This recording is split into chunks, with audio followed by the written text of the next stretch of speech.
revista Texto e Contexto Enfermagem, ela inicia num momento extremamente auspicioso para a enfermagem catarinense. É o ano de 1992, a professora Ingrid Elsen é coordenadora do programa de pós-graduação em enfermagem e se pensou, para um programa poder sobreviver, ter visibilidade e ampliar a sua produção de conhecimento, era importante se ter uma revista. Pensando no futuro da produção de conhecimento, pensando no futuro da enfermagem, a princípio brasileira e posteriormente internacional. Elas foram sempre estimuladas a produzir, né? Então, eu acho que foi um ambiente muito bom. A inspiração da Ingrid com relação de ser possível criar uma revista, ela olhava muito pelas iniciativas da doutora Wanda Horta, né? Mas também é porque ela voltou de um doutorado, e que doutorado na Universidade de São Francisco. E ela via lá os grandes doutoras da enfermagem mundial, vamos dizer, né? Que trabalhavam lá, e ela se inspirou muito quanto uma revista importantíssima para a divulgação das produções científicas a nível de pós-graduação para o avanço da enfermagem. Ela tem uma visão internacional. Nós víamos ali, de tanto ela falar, né, que se não houvesse esse tipo de divulgação, nós não íamos evoluir para um doutorado, para um pós-doutorado e assim por diante.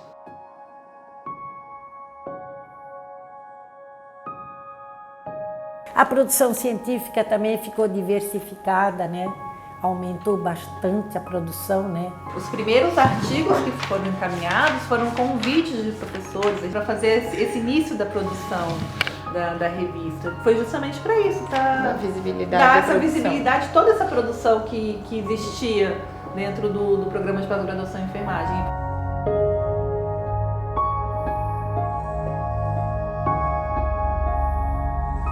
No começo, eu estou vendo pelos primeiros números, eram as professoras, chefes de departamento, essas pessoas já tarimbadas no nosso meio e que escreviam.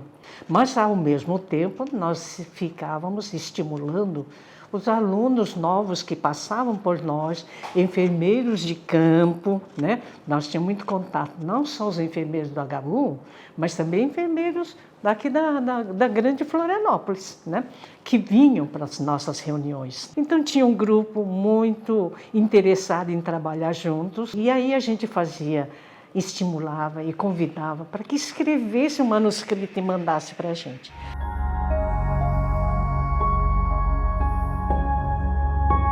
Nós éramos a única revista, e continuamos sendo, eu acho, durante a existência dessa modalidade temática, a única, na enfermagem com certeza. Era uma coisa extremamente positiva isso, porque ela congregava os temas, os assuntos científicos, de uma maneira que as pós-graduações se beneficiavam imensamente. E, ao mesmo tempo, girava os temas nas áreas mais importantes, que tinham pessoas produtivas que alimentavam aquele tema da revista. Essa vantagem de ser temática nos facilitava, porque eu estava naquela disciplina, então eu pegava já aquele compilado, né, de produções daquela área, dos autores, né, importantes, então facilitava isso para o aluno também, né?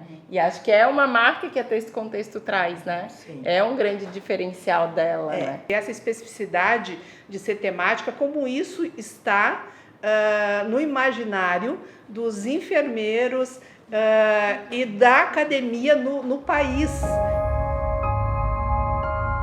Em 1996, eu fazendo licenciatura na URGS com a professora Dagmar, e nós tínhamos que discutir a questão de saúde da família. E a professora Dagmar trouxe para nós a revista, para nós era um verdadeiro monumento aquilo, aquela revista de saúde temática de saúde da família da professora, entre outros autores, da professora Ingrid Elsen.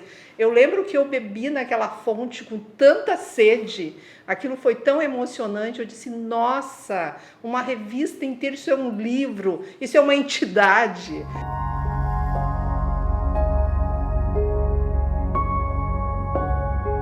gente tinha o hábito naquela época de assinar as revistas. As revistas eram todas assinadas. Mas se pedia muito que assinasse. Exatamente. Como a gente senão não sobrevivia. Não sobrevivia. A gente assinava as revistas.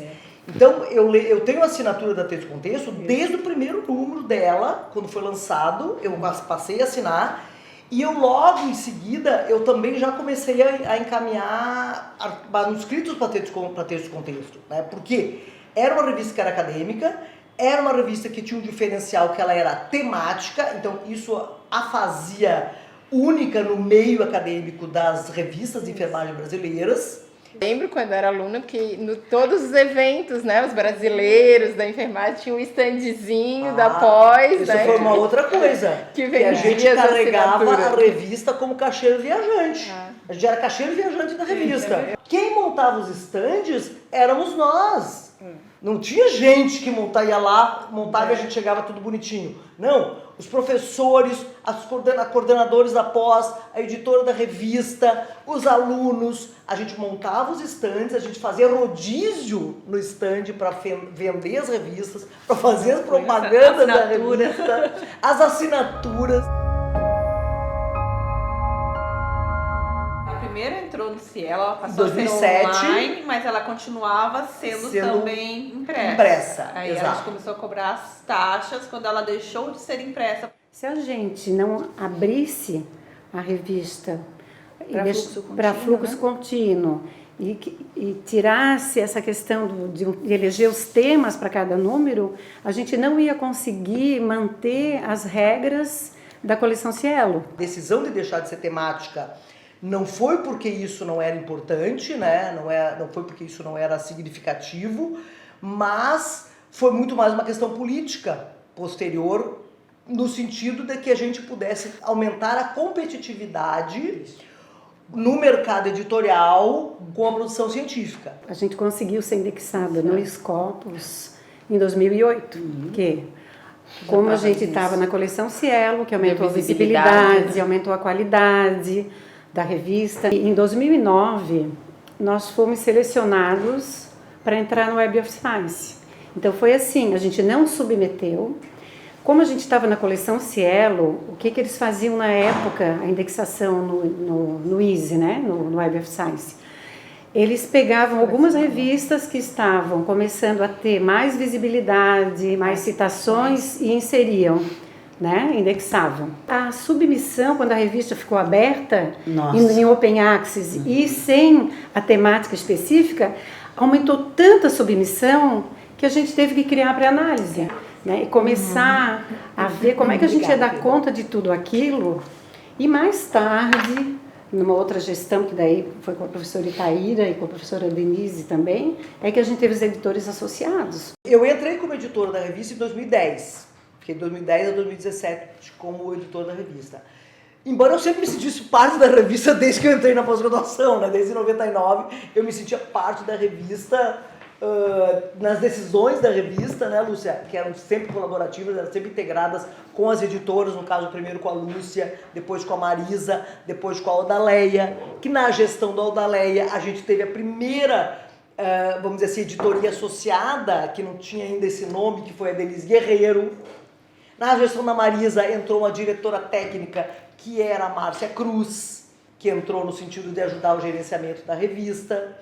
E aí, quando eu entrei, a gente decidiu, não, agora nós precisamos de editores associados, um grupo maior de editores associados, porque a revista estava crescendo mais. Eu entrei, então, na revista como editora associada em 2013, e daí o fluxo de trabalho já era distribuído por funções. Então, a gente tinha editor associado de submissão, que fazia pré-análise, o editor de análise de manuscrito, que fazia avaliação, né, para seleção, acompanhamento de todo o fluxo dos pareceristas, e o de texto e layout, que fazia a revisão final de conteúdo. A gente, então, tinha uma lista manual num arquivo com todos os editores, com as áreas de atuação, de pesquisa, expertise deles. E tínhamos agendas manuais que a gente ia anotando para cada artigo, qual era a seleção. A gente tinha um fluxo de trabalho que a gente ia acompanhando, então, quem que era selecionado para aquele artigo, se recebeu parecer positivo, parecer negativo. A experiência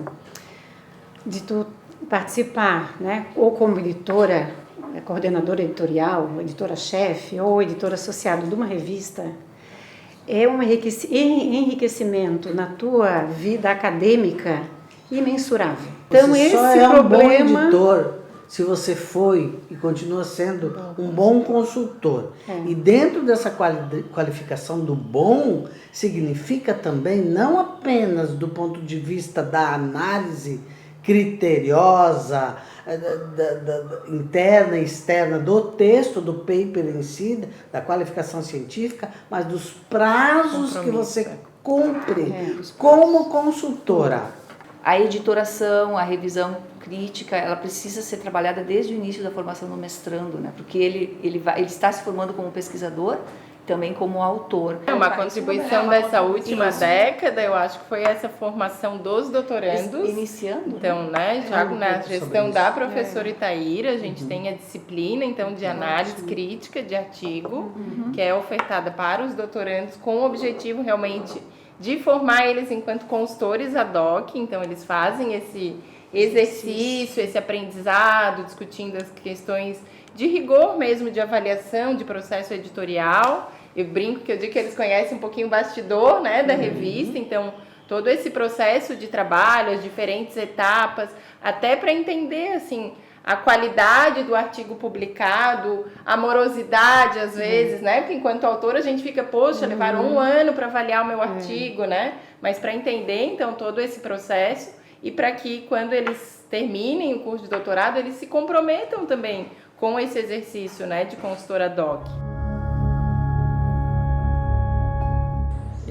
Um trabalho sempre muito prazeroso, muito volumoso, de muita exigência, né, e concentração e abertura, né, uma certa sensibilidade às questões internas da revista e a sua expressão também junto à comunidade, né, de publicações científicas, mas sempre prazeroso, porque são estudos que passavam por nós aqui, todos eles que passaram por mim, a gente aprende, tudo a gente aprende, esse material que a gente, né, acaba lendo, as pessoas com quem a gente convive, então sempre prazeroso. Eu recém tinha assumido, então, a coordenação da equipe editorial e a gente teve que se adaptar aos novos formatos de trabalho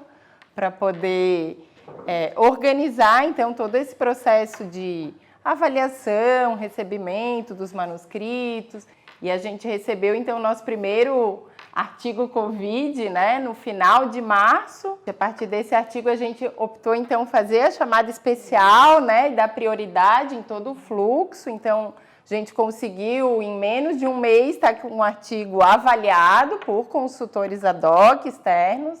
Mantivemos a nossa qualidade. Início de maio, a gente já estava com um artigo publicado na coleção Cielo. Foi um ano que a gente recebeu muitos artigos, né, porque a demanda realmente aumentou, acho que todos os pesquisadores mudaram o processo de trabalho. Então, também foi durante a pandemia que a gente recebeu editores novos, os editores externos, os editores internacionais. E a gente precisou, então, fazer o treinamento deles de forma online. Ao mesmo tempo que orientar sobre o processo de trabalho, inseri-los numa equipe que já estava consolidada, né? A gente manteve praticamente o mesmo corpo de editores associados desde a época da professora Itaíra, então a gente tinha um grupo forte de editores internos, então foi uma mudança para a gente começar a trabalhar, então, com professores de outras universidades, mas que conseguisse compreender a nossa preocupação com a qualidade realmente do material que estava sendo publicado, com a importância, né, da visibilidade na revista, isso tudo no formato online, né? A gente começou a ter reuniões, em vez de ir na sala da revista, foram no computador, como tudo, né, que se adaptou aí. A forma de consumir informações, ela mudou muito nos últimos anos. A revista ela era pegava ela inteirinha aqui e olhava na mão, a gente passou para ela para online, e agora a divulgação da revista, ela mudou, não é só mais participar de um evento da área e mostrar e levar a revista lá, as pessoas elas consomem as informações de maneira diferente. Então, ela é muito mais rápida, isso é uma coisa que a gente conseguiu atingir, que hoje na revista não tem nenhum artigo com mais de 3 meses em avaliação, né? Os artigos eles são avaliados e aprovados em até 3 meses, então a produção é muito rápida, o fluxo é muito rápido, o consumo é muito rápido, e a gente tem tentado fazer essa divulgação mais da revista no que é usado na plataforma que é de divulgação agora, que são as mídias sociais, né? Ela é hoje a revista da América Latina que é com o 2º maior score no Scopus, né? Então hoje isso nós podemos comemorar e reconhecer o trabalho longo que foi feito nos últimos, em todo esse período, né? Porque desde o desenvolvimento, a implantação até hoje, né? É uma construção e hoje a gente 30 anos. Então hoje nós estamos com o 2º maior site score da América Latina. A história da Texto e Contexto é uma história de conquista, sempre, em todas as gestões. Todas elas tiveram seus desafios e, portanto, a partir dos desafios, as suas conquistas. Cada editora-chefe e cada conjunto de professores editores associados trouxeram o crescimento da revista para ela estar nessa condição de excelência que ela se encontra. Nós estamos trabalhando pela enfermagem. Isso, nós estamos trabalhando então pela você enfermagem. ajudar, e o teu papel é preponderante para ajudar na veiculação da ciência da enfermagem. Isso é algo que é o prazer maior. Isso. Né? Poder colaborar do ponto de vista da construção da profissão e do conhecimento nesse sentido. É um prazer imenso. E uma responsabilidade muito grande também, né? Porque nós temos o papel de selecionar, né, os artigos que têm qualidade metodológica e científica. Esse é o ponto principal, né? Que a gente escolhe, selecione os artigos que a gente entende que vão contribuir para o desenvolvimento da profissão, os que têm qualidade técnico-científica e coloca o selo da revista. Então, estes são revisados por pares e estão com o nosso selo de qualidade. Texto e contexto. Botar o selo da Texto e Contexto no seu paper. É muito bom. Essa é a nossa responsabilidade. Para nós individualmente, do ponto de vista nosso institucional. Né? Então eu tenho muita honra e muito orgulho de ter feito parte dessa história, primeiro como leitora, depois como autora, depois como revisora, depois como subcoordenadora da pós e depois, posteriormente, como editora da revista. E hoje continuo como autora da revista com muita satisfação e muito orgulho. Hoje eu vejo que vocês fizeram um trabalho lindo, né? Com toda essa trajetória e colocaram a revista onde ela merece estar. A nossa média para decidir sobre um artigo ela está em 100 dias, então isso é excelente. E nós conseguido então se entrar no fluxo contínuo e os temas são os mais diversos possíveis em cada ano, em cada número, né? Então não há mais essa divisão, está em fluxo contínuo, todas as temáticas são cobertas. E a gente tem esse tempo curto. Então, eu diria que as preocupações que vocês tinham no passado e as estratégias tomadas, elas foram acertadas. Porque nós conseguimos, então, superar esses desafios e também no quanto ao número de artigos que chegam. Sim. Porque, por exemplo, em 2020 a gente teve 700 submissões. Então, a gente não tem mais o problema de ter que esperar o artigo chegar e também o percentual que hoje é exigido pelas bases cresceu ainda mais para os artigos originais. Então, é 80%. Então, quer dizer, se vocês não tivessem tomado essas decisões, hoje a gente estaria com muita dificuldade. Foram muitos desafios, porque a gente tinha a nossa carreira acadêmica, que a gente não podia deixar de publicar, a gente não tinha como não orientar os alunos da pós-graduação, dar aula na graduação, estágio na maternidade, né, Marisa? E ser editora da revista. Então, era um desafio a gente também poder manter a nossa qualidade, porque como é que uma editora não publica? Não é possível, né? Como é que uma editora não orienta? Então, para nós era um desafio muito grande, porque como é que a gente ia dar conta de todas as atividades da nossa carreira acadêmica e mais como editora, levando em consideração, inclusive, de que a gente não teve nenhuma formação para ser editora, nem no mestrado, nem muito menos no doutorado. Então, a gente aprendeu a ser editora fazendo nas reuniões da BEC, né? Com as experiências dos editores anteriores, Isso. professora Lúcia, É. que esteve à frente desse processo durante muito tempo, desde 92, na criação da revista. Né? Sim. A professora Lúcia, né, foi uma batalhadora, Uma a primeira defensora da revista. como editora da revista. E chegamos a esse ponto que estamos num nível de perfilando juntamente com outras revistas internacionais, com um fator de impacto tão alto, né? Isso é uma questão de orgulho e, olha, gostaria muito que a juventude nova que está tomando a continuidade do nosso programa não deixe baixar a bola e que continue cada vez mais, né? E que continue perfilando juntamente com toda a lista das revistas melhores do mundo.